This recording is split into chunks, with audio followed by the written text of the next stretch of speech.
but you're not a big booty hole. But I have the ability to be, right? I mean, that's the thing. Like, I also understand my own sin nature and struggles. Welcome to the Far More Podcast. Hey, Liz. They say it's your birthday. Whoa. I'm coming in hot. Hey, Jason. Girl. Happy birthday. I mean, you coming in hot. You got the sassy jacket on today? I do have on the sassy jacket. All right. Man. Happy birthday. Thanks, girl. So for those who are listening, if you didn't catch on. On the subtle comment. Yeah, I'm not extra at all. It is Jason's birthday. Do you want to tell the room how old you are today? No, I really don't. Oh, can I? No, I really don't. Okay. And by the time they listen to this, I'm going to be older. I'm the youngest I'm ever going to be right now on this podcast. Oh, here he goes getting all philosophical.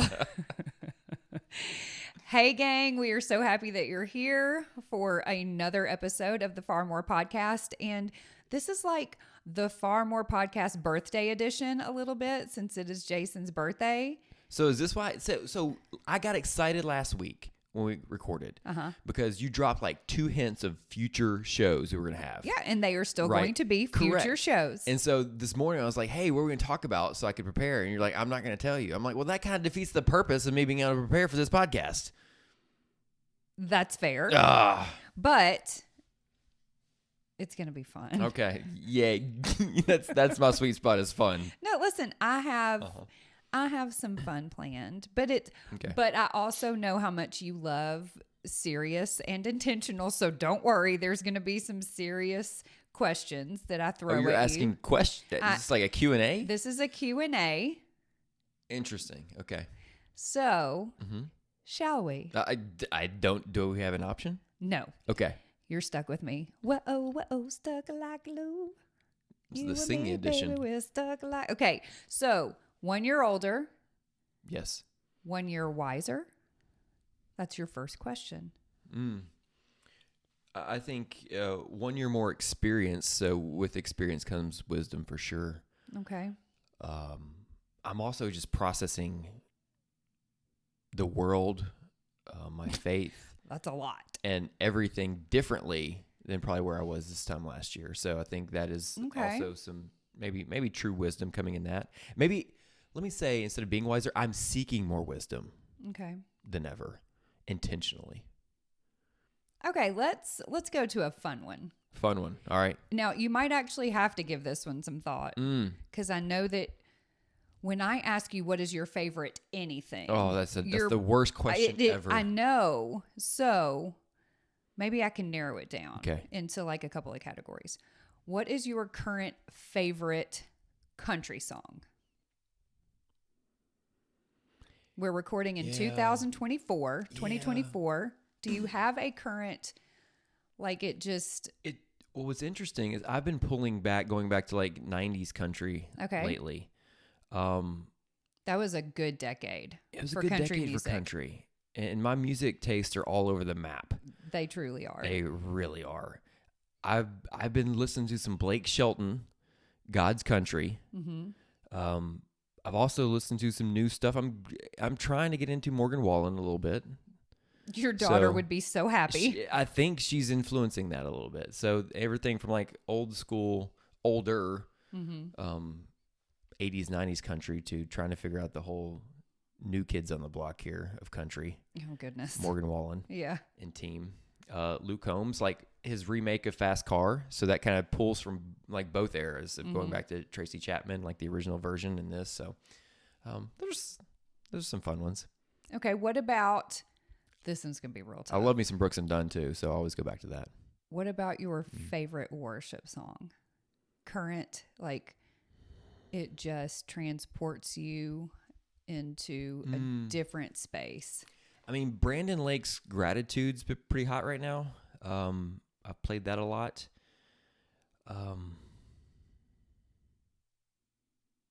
In Jesus' Name. That's a real good one. Oh my goodness. I'll put links in the show notes to these songs. That one. I'm getting, as I get older, you've seen me get so much more like sensitive and emotional and gushy over the last several years. And some of these songs just wreck me. They just wreck me. Like tears? Are we talking like my tears? version of tears, right? Yeah. Which we talked about, my version of tears, and yours are different categories of tears. But I think my category of tears and everyone's are different. That's probably true. Buckets of That's tears probably come true. out of my face. But yeah, I think a really the mark of a really, I don't know how to say it the right way. A really good worship song is it makes you forget about yourself and think about Jesus and just, gosh, everything that he has done and everything he continues to do in our lives. Yeah, I think the verses that always really just I gravitate to are the ones where we're just talking about, in spite of my own mess and brokenness, you still love me. Mm-hmm. And I think deep down, that's what we all want. Not just from God, but from other people is listen, I am a complete disaster and broken and messy, and I don't even want you to know the real me, but I just want to be loved. Yeah. And when you think about putting that context of a all-knowing God who knows you fully and understands all of your mess and still loves you incredibly, that's just overwhelming. Yeah. And it's so overwhelming that I almost have to compartmentalize it. It's hard for me to grasp. Because it's too much. It's too much for me.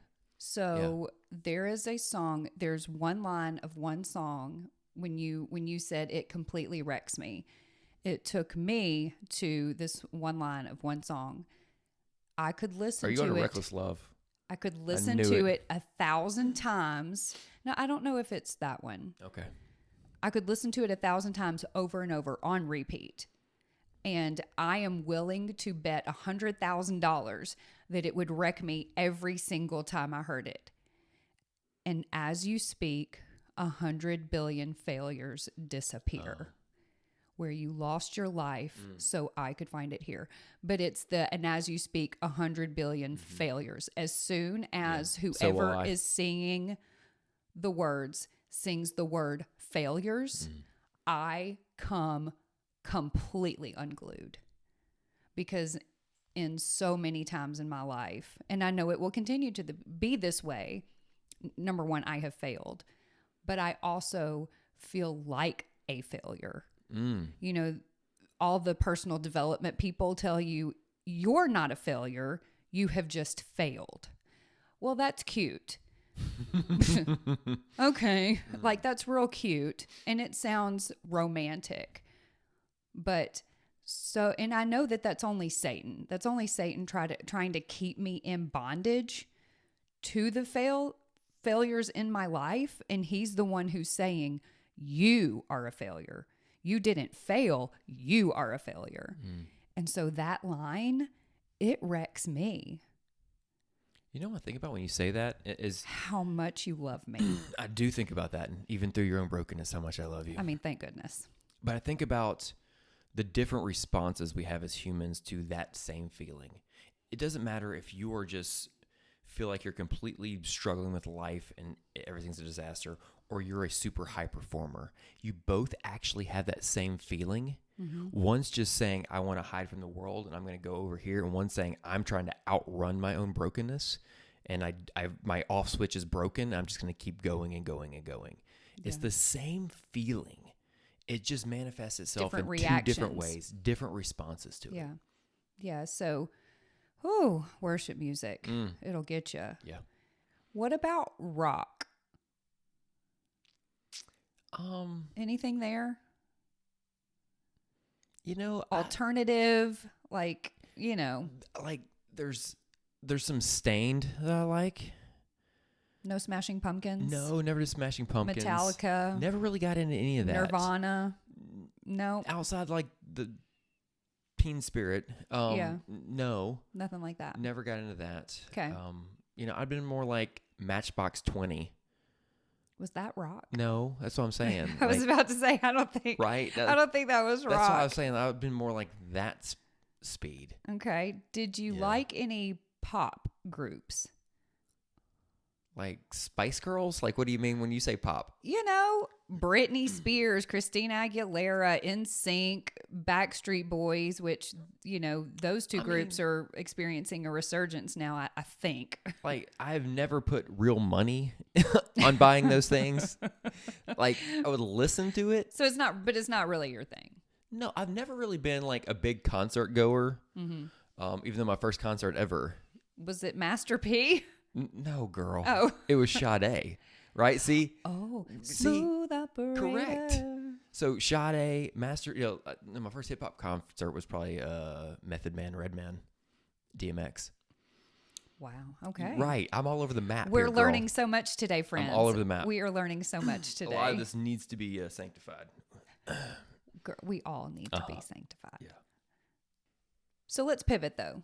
Come on. To something just a little bit more serious. Not super serious, because talking about favorite songs, that's fun and fluffy. So you can go from that to whatever this is. Yeah. Okay. So our children are getting a little bit older. They're now 7, 9, and 11.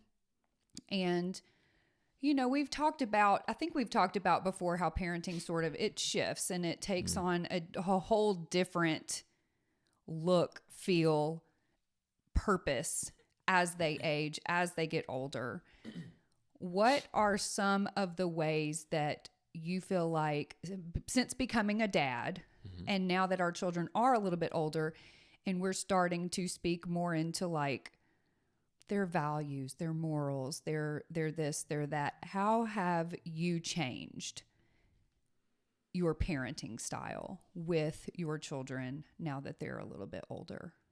And you even admitted that you've become a little bit softer as you have aged. So do you feel like that your parenting style has even changed because of that over the last few years? Well, I think when you change your styles, how you approach everything changes. I think just having kids in general changed so much for me because I am like, okay, everything is clear, structured, neat. And had to let go of that real fast before I got really angry. So it's fine. All of our walls need to be painted at this house. There's at least everywhere. at least from 3 feet down. Yes, from 3 feet down. Like, don't even come to our house and look at our walls because they're just disgusting. Y'all, they are not as bad as he's making it out to In seem. my mind, they're disgusting. And You would think, by the way you're saying it, that there's like just clumps of peanut butter and like snot. It feels that way but sometimes. Y'all, I swear it's not. Like, I refuse to buy like another Anything couch. new. Like Anything new. No, I'm not buying a new couch. We will keep this Value City furniture couch or whatever we have. Like forever until they stop being disgusting. Until you stop being nasty. But Yes. that might be never. Fine. Then that's just what it is. And I have to figure out how to be okay with that. So kind of letting go of certain types of expectations. And letting go of one size fits all a lot because there's 3 very unique personalities. Very much so. And you have to approach them and teach them and coach them so differently. And it's kind of hard figuring that out, isn't it? Yeah. At least it is for me. It's a little bit of trial and error. Yeah. For sure. Yeah, I think I have the hardest time, and you already know this. This is going to be no surprise, parenting your son because he's just so different than I am.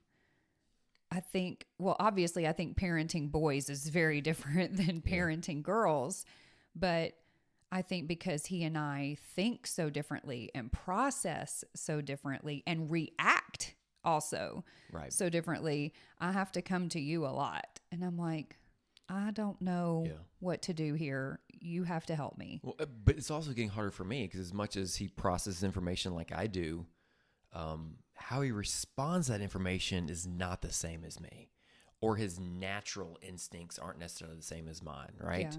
Yeah. And so that's where I almost fool myself into thinking that he thinks like me, and so I can teach him and coach him in the way that I know what works for me, but we're still very different. And so he surprises me, and that's getting harder and harder as he gets older too. What about parenting your daughters? How's that going?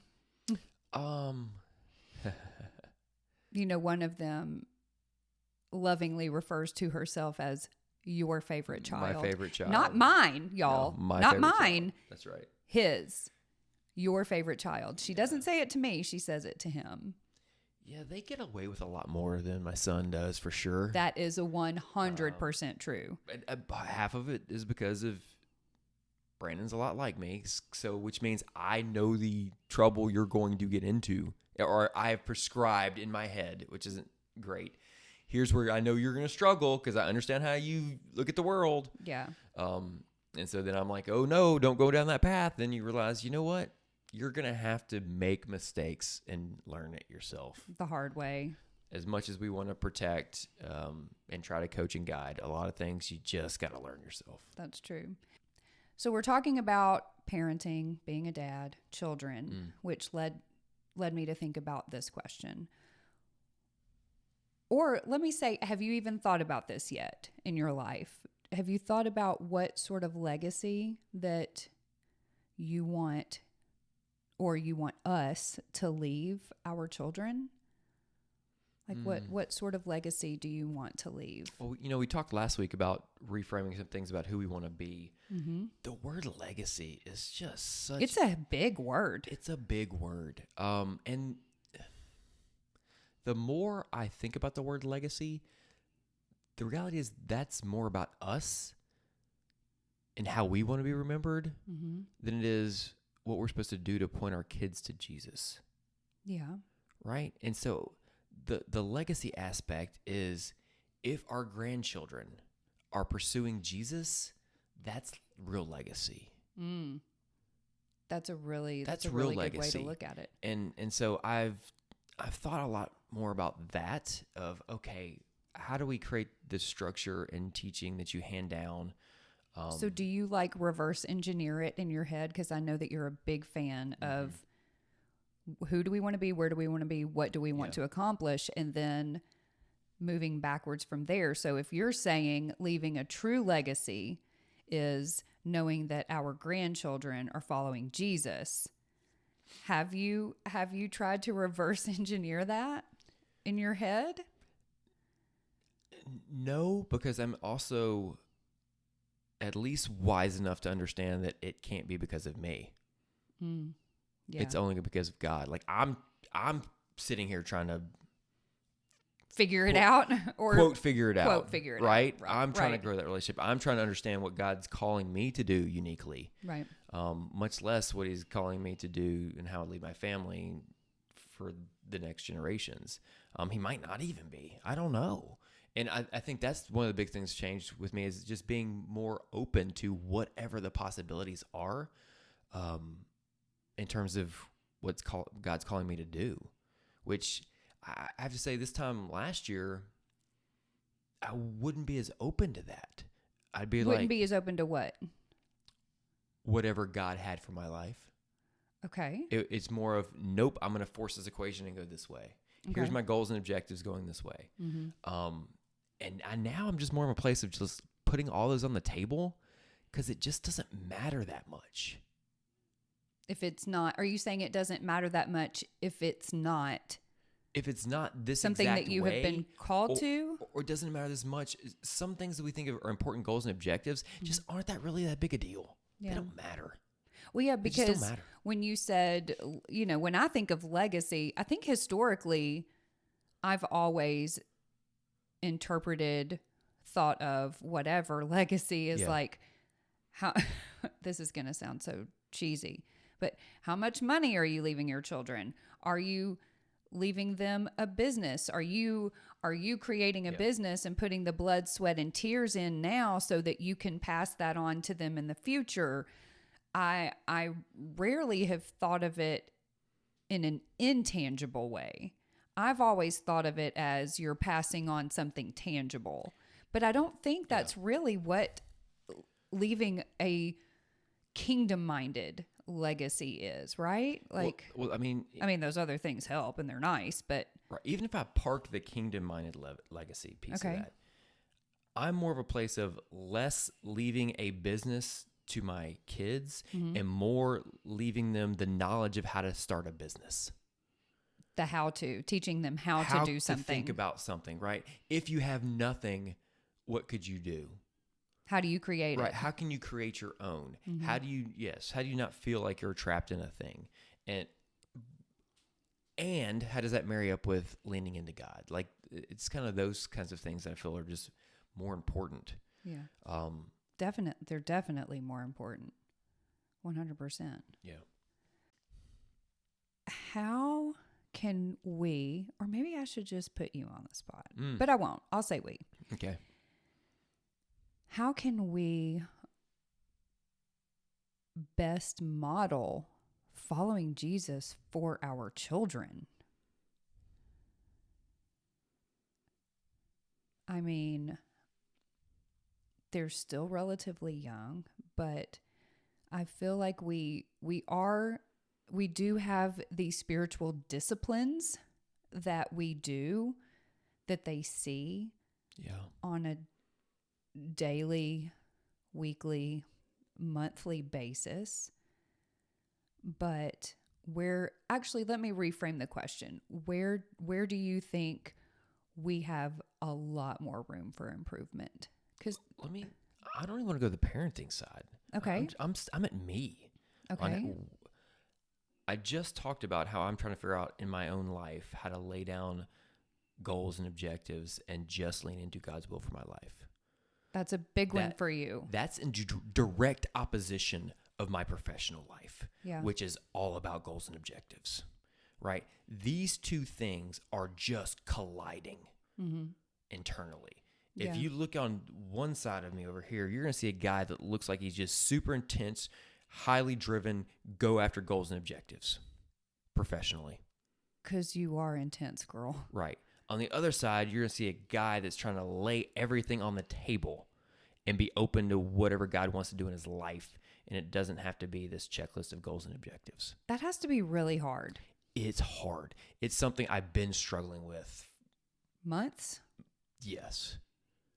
Yes. What do you have I know you have conversations with God, but in those moments when those two worlds are colliding and there's I imagine like iron against iron, there's kind of sparks flying because it's just sharp. Both edges are sharp. In those moments when there's like that tension, that pain, that confusion, that frustration, that something, what do you say to God in those moments? Like, do you express the frustration, or do you express like, God, this is impossible. This is so hard. It comes out as frustration. It comes out from a place of, what am I even doing? I would say, but the challenge is the human side of me just wants to compartmentalize those two things when they're really not. But I can, and I do it a lot. I do, okay, here's Jason A and here's Jason B. Isn't that kind of a typical, I don't want to overgeneralize. I'm just making a general observation here. Isn't that like a typical dude thing? Like there's professional guy, and then there's this guy who comes home, but they're kind of two different people. Maybe. I don't know if it's a professional guy thing or maybe just a human thing. I feel like I'm the same person to everybody. Am I not? You're in a very unique situation that I don't think you understand a lot, though. I mean, you have the luxury of you don't have to play all these different roles. I mean, that's fair, but I also just kind of feel like I don't know how to be anybody else. It's not, no. You're not being somebody else. You are both. I am both these people. Okay. I am both these people. So you're still remaining true to yourself. Correct. This is not fake. Okay. Yeah, I'm both a guy that can go crush it. Yeah. Right? And get super intense, right? You're getting real intense Correct. at me, girl. I am that guy, but I'm also the guy that can sit here when life is a complete mess and sit there and sit in the mess with you and pray with you and weep with you and just hurt with you, I'm that guy too. Yeah. And that's confusing for a lot of people to understand that the answer is yes. Yes. I am both these people. You're not pretending. I'm not pretending. On either side. Correct. What I'm trying to figure out is how do I continue, like we talked about last week, winnowing. How do I keep getting the junk out of my life? Because you can be this professional that's leading big things and do it in a gospel-centered way. Sometimes you're misunderstood, and people are like, oh, no, you're a big booty hole. It's a family podcast, correct? Y'all. Because you're completely misunderstood of what the responsibility you feel like you're carrying and you're trying to do, right? Because this group of people doesn't know this aspect of you necessarily because they're not close enough. Right. So it's not that you're pretending. It's no, I am both. I am all sides all of these this things. thing. I'm all these things, and I'm trying to throw all these things up in the air and let God breathe through it. But you're not a big booty hole. Okay, as we wrap up, I have one more question for you. All right, what you thinking? In the next year, what's a hobby? What is a hobby that maybe you would like to either pick up for the first time, pick up again and get better at, or do with like your kids, like get your kids involved in the hobby or get me involved in the hobby? Just something that there's a couple interests things. you. I mean, I've been casual with my fitness this year. I've been in like maintenance mode with health. I mean, I've been disciplined because I'm generally disciplined, but I've been in what I call maintenance mode for me for a year. So there's a part of me that's trying to go back to what I started, 4 years ago and get back into running. I don't think my body can handle the long distances like trail races anymore. Those are just brutal. But maybe I try to go more speed 5Ks. Well, yeah, because it made your foot fall off. It made my everything break. I romantically want to get back into more golf. I knew you were going to say golf. But it takes so much time. It takes a lot of time. And you got to be willing to give up the time for it. And the problem is you just can't get better at it without a lot of time. And if I'm not going to be better at it, then I'm just not going to do it. We talked about that. We did. But there's something about that is there. We talked last week about just alone time with God. What does that look like? For me, that does mean outside nature. It could be hikes. It could be camping. It could be, I don't know. Maybe it could be on the first tee box of a golf course as the sun rises. I don't know. Oh, that sounds beautiful. Yeah. So there's some of that I think about. You know, one of the things I'm gonna share with our listeners, one of the things that you've wanted to learn for a really long time. I don't know if you remember this, but American Sign Language. Oh, I remember. It's constantly on my bucket list. And I mean, I think I've always wanted to learn it too, just not enough to actually buckle down and sit down and do it. But the more podcasts I listen to, there's an ad that keeps coming up, and it's about there's a master class for everything. And I think that there's a master class for American Sign Language, and you have like the best of the best really teaching you. And I think, what do you think if we try and tackle that? Or at least start it. I think this year. Starting it sounds good. I mean, I think that's going to be exponentially more difficult than we realize. Well, yeah, because we've talked about this before, or at least I have, how it's really hard learning new things as an adult. Yeah. I feel like young brains soak everything up or at least with my brain, it like bounces right off and goes really far away. So it's going to take a lot of repetition and a lot of intentionality, but it can be like a date. We can have an American Sign Language date every single week. Every single week? Yeah. Okay. All we do is sign to each other. So if we don't know how to sign, we say nothing. So we sit in silence. That sounds horrible. Sounds amazing. Of course, we don't see it the same way. It's like, if you don't know the word, You don't get to say it. stinks to be you. Oh, my goodness, hush. Okay, thank you for indulging me. I know that this is not your fave, Not my style. not your style, but you're a trooper. I appreciate you. I love you. I hope the rest of your birthday is great. I hope the Titans win and the Eagles and the Chiefs. Anybody else? I think that's it.